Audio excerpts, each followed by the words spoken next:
আলমারি ছোট, জামা কাপড় রাখতে অসুবিধা হচ্ছে, তাহলে অবশ্যই এই ভিডিওটা কিন্তু তোমার জন্য। আমরা অনেকেই আছি যাদের কিন্তু বড় বড় আলমারি নেই, ছোট ছোট আলমারির মধ্যেই কিন্তু আমাদের সমস্ত জিনিসপত্র গুছিয়ে রাখতে হয়। কারণ সবার ঘরেও কিন্তু বড় আলমারি রাখাও সম্ভব নয়, আবার অনেকে কিনতেও পারে না। তো এই রকম পরিস্থিতিতে দাঁড়িয়ে আমরা অল্প জায়গার মধ্যে কিভাবে বেশি জিনিস অর্গানাইজ করতে পারবো সেটাই তোমাদেরকে দেখাবো। দেখো, এরকম কিন্তু আমরা অনেকেই আছি যাদের কিন্তু প্রচুর পরিমাণে লোকজনও আছে, সাথে জামা কাপড়ও বেশি। তো এখানে আমি কিভাবে দেখাচ্ছি, দেখো এখানে নিয়েছি আমি এমনি যে নর্মালি ওড়নাগুলো হয় একটু শক্তপোক্ত দেখে, এখানে আমি নতুন ওড়নাই নিয়েছি। তো এই টাইপের ওড়না কিন্তু আমি এখানে নিয়েছি। এবার এই ওড়না দিয়েই কিন্তু একটা মাত্র ওড়না দিয়েই কিন্তু হয়ে যাবে কিভাবে তোমরা একটা আলমারিকে গুছিয়ে রাখবে। তো এখানে দেখো, প্রথমে আমি লম্বাই করে কিন্তু দুটো ভাঁজ দিয়ে নিলাম। এভাবে কিন্তু ভাঁজ দিয়ে নিয়েছি। তারপর যেভাবে করছি একটু দেখো, দেখলেই কিন্তু তোমরা বুঝতে পারবে। তারপর কিন্তু এভাবে দেখো, এবার কিন্তু ভাঁজটা আমি দিয়ে নিলাম। তাহলে এইভাবে ভাঁজটা হলো, আর অনেকটাই কিন্তু বড় একটা জায়গা তৈরি হয়েছে, সেটা তোমরা হয়তো বুঝতেই পারছো। তো এইরকম অন্যায় হলেই হবে। তারপর দেখো, এখানে আমি দুটো নিয়েছি হ্যাঙ্গার। আর এরকম হ্যাঙ্গার তো আমাদের প্রত্যেকেরই বাড়িতে আছে। তো কোনো রকম টাকা পয়সা খরচ না করে আমরা ঘরে পড়ে থাকা জিনিস দিয়েই আমরা শোকেস, আলনা এগুলো বা আলমারি এগুলো কিন্তু গুছিয়ে রাখতে পারি খুব অল্প জায়গার মধ্যে। তো দেখো, এখানে কিন্তু আমি এইভাবে রেখে দিলাম। এই দিকটা কিন্তু আমি এইভাবে দেওয়ার কারণে আমার একটু জায়গাটা বেশি হবে, না হলে যদি আমি বাইরে থেকে দিই তাহলে কিন্তু আমার জায়গাটা একটু কম হয়ে যাবে। সেই জন্য আমি দেখো বাইরে থেকেই দিইনি, ভেতর থেকেই কিন্তু আমি দিয়ে দিয়েছি। এবার দেখো, আমি এই দিকটাতে এইভাবে কিন্তু পরিয়ে নেব। আর অবশ্যই জায়গাটা কিন্তু সেলাই করতে হবে। তোমরা এটা হাতেও সেলাই করতে পারো, আবার কিন্তু সেলাই মেশিনেও সেলাই করে নিতে পারো। যেহেতু আমার মেশিন আছে সেই জন্য আমি মেশিনেই করব, কিন্তু হাত হোক কিংবা মেশিন যেভাবেই হোক সেলাই কিন্তু করলেই হলো, তাতে কিন্তু কোনো রকম সমস্যা নেই। তো চলো এবার আমি মেশিনে সেলাই করে নিই। আর কিভাবে সেলাই করছি অবশ্যই তোমাদের সঙ্গে সেটা শেয়ার করব।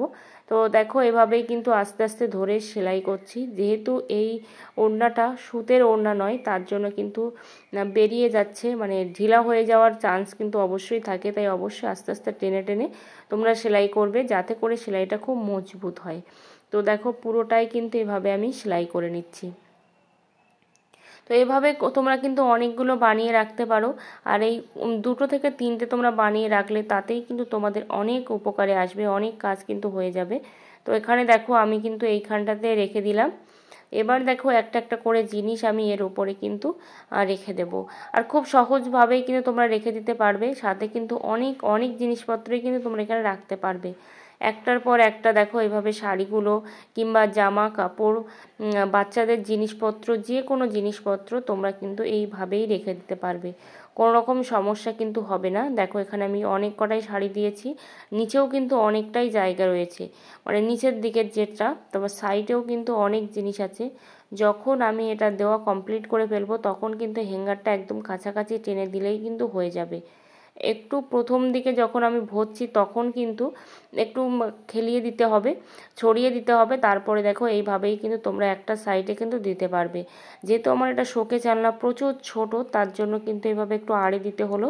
কিন্তু যাদের বড় যে আলমারি, যেটাকে আলমারি বলে মেন, সেই আলমারির মধ্যে কিন্তু এরকমভাবে দিতে হবে না, মানে ঘুরিয়ে দিতে হবে না, নর্মালি রেখে দিলেই কিন্তু হয়ে যাবে। সাথে কিন্তু নিচে আমার অনেকটাই জায়গা কিন্তু থেকে গেছে। তো এখানে দেখো, আমি একটা কিন্তু ছোট্ট কার্টুন নিয়েছি। আর এই কার্টুনের মধ্যে আমার ছোট ছোট টুকরো টুকরো যেসব সেলাইয়ের কাপড় থাকে সেইগুলো কিন্তু আমি গুছিয়ে রাখি। ব্লাউজের পিস, তারপর হচ্ছে ব্লাউজের যে কাপড়টা কাটা থাকে, যেটা ব্লাউজ মানে কাটার জন্য যেগুলো আমি কেটে রাখি, সেইগুলোই কিন্তু আমি এখানে সব রেখে দিই। তাতে করে আমার সুবিধাই হয়, অনেকটাই গুছিয়ে রাখতে পারি। সাথে হচ্ছে অল্প জায়গার মধ্যেই কিন্তু এই কার্টুনের মধ্যে আমি ভরে রাখতে পারি, যাতে আমার খুঁজে পেতে কিন্তু সুবিধা হয়। তো এইভাবেই কিন্তু তোমরা গুছিয়ে রাখতে পারো, এরকম কার্টুনের মধ্যেও কিন্তু তোমরা রেখে দিতে পারো। আর এই কার্টুনটা কিন্তু আমার অনেকটাই ছোট একটা কার্টুন। তো এই কার্টুনের মধ্যে দেখো, এইভাবেই কিন্তু আমি রেখে দিয়েছি। তো এইভাবে অনেক অনেক জিনিসপত্র কিন্তু আমি রাখতে পারি। সাথে দেখো, এখানে আমি কিন্তু এরকম একটা মিড কেসের নিচে কিন্তু আমি রেখে দিচ্ছি। পাশে দেখো কতটা জায়গা আছে। আর ছোট ছোট টুকরো টুকরো জিনিস যেহেতু ওর মধ্যে রেখেছি কার্টুনের মধ্যে, সেটা কিন্তু একদমই হারিয়ে যাবে না, সেই হারানোর ভয়টা কিন্তু থাকবে না। তো এইভাবেই কিন্তু তোমরা গুছিয়ে রাখতে পারো অনেক ছোট ছোট জিনিসগুলো।